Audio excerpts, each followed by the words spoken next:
অবশেষে এপ্রিল মাসের বেতন ব্যাংকে। মে মাসের জিও প্রকাশ। ঈদ বোনাসে বড় আপডেট।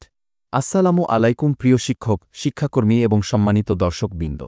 আজকের ভিডিওতে আমরা আলোচনা করব এমপিওভুক্ত শিক্ষক ও কর্মচারীদের জন্য একাধিক সুখবর নিয়ে। এপ্রিল মাসের বেতন শেষ পর্যন্ত ব্যাংকে পৌঁছেছে।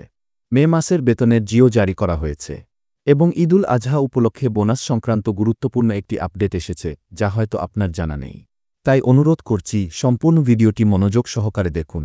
একটি তথ্য মিস হলে আপনার গুরুত্বপূর্ণ ক্ষতি হতে পারে। যে সকল শিক্ষক কর্মচারী ভিডিওতে লাইক সাবস্ক্রাইব করেননি, দয়া করে দ্রুত করে দিন। দীর্ঘ প্রতীক্ষার অবসান, এপ্রিল মাসের বেতন ব্যাংকে পৌঁছেছে। বহু আলোচনার পর শেষ পর্যন্ত এপ্রিল মাসের বেতন সকল আনুষ্ঠানিকতা সম্পন্ন করে ২৪ মে তারিখের মধ্যেই সংশ্লিষ্ট ব্যাংকগুলোর অ্যাকাউন্টে পাঠানো হয়েছে। এই অর্থ এখন শিক্ষক ও কর্মচারীরা তাদের নিজ নিজ ব্যাংক অ্যাকাউন্ট থেকে উত্তোলন করতে পারবেন।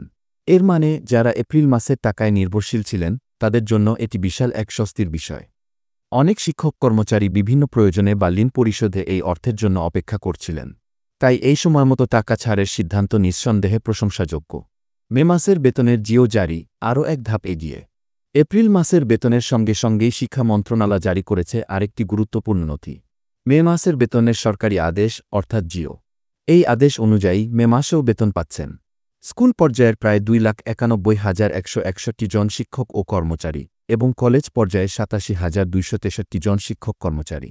সব মিলিয়ে মে মাসে মোট ৩,৭৮,৪২৪ জনের বেতন ছাড় হচ্ছে। এই জিও চিঠি মাউসি থেকে ব্যাংকগুলোতে পাঠানো হয়েছে এবং সাধারণত জিও জারির ২-৩ কর্মদিবসের মধ্যেই অর্থ ছাড় হয়ে থাকে। তাই যদি সব কিছু ঠিকঠাক চলে, তাহলে মে মাসের বেতনও ঈদের আগেই ব্যাংকে পৌঁছে যাওয়ার সম্ভাবনা রয়েছে। ঈদুল আজহার বোনাস, এ বছর থাকছে বাড়তি চমক। এবারের ঈদুল আজহা সামনে রেখে শিক্ষক সমাজের জন্য আরও একটি বড় ঘোষণা এসেছে।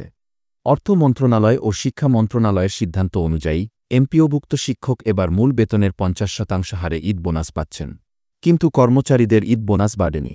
আগে যেখানে অনেক প্রতিষ্ঠান বা পর্যায়ে সীমিত হারে বা এককালীন অনুদান হিসেবে বোনাস দেওয়া হতো, এবার তা সরকারিভাবে হার নির্ধারিত করে দেওয়া হয়েছে এবং সেটি কার্যকর হচ্ছে চলতি ঈদ থেকেই। যেমন, আপনার যদি মূল বেতন হয় ২৫,০০০ টাকা, তাহলে আপনি ঈদের বোনাস হিসেবে পাবেন ১২,৫০০ টাকা। একজন শিক্ষক হিসেবে এটি নিঃসন্দেহে ঈদের বাজারে অনেকটা সাহায্য করবে। নতুন উদ্যোগ, ইএফটি বাধ্যতামূলক হচ্ছে।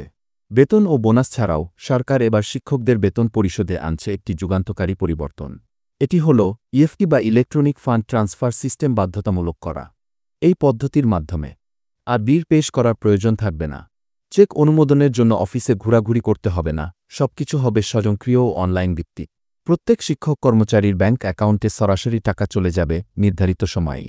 বর্তমানে এই প্রক্রিয়া কিছু কিছু স্থানে পরীক্ষামূলকভাবে চালু হয়েছে এবং ধাপে ধাপে ২০২৫ সালের মধ্যেই এটি পূর্ণাঙ্গভাবে বাস্তবায়নের পরিকল্পনা রয়েছে।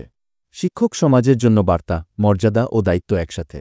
আজকের ভিডিওতে আমরা যেমন দেখলাম, সরকার একদিকে বেতন বোনাস প্রদান দ্রুততর করছে, অন্যদিকে প্রযুক্তির সহায়তায় স্বচ্ছতা ও জবাবদিহিতা নিশ্চিত করার উদ্যোগ নিচ্ছে।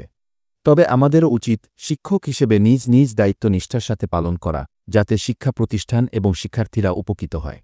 সর্বোপরি শিক্ষক সমাজের মর্যাদা ধরে রাখতে হলে আমাদের একসাথে এগিয়ে আসতে হবে, সচেতনতা, সততা ও পেশাদারিত্ব দিয়ে। সাবস্ক্রাইব করুন, আপডেট পেতে থাকুন।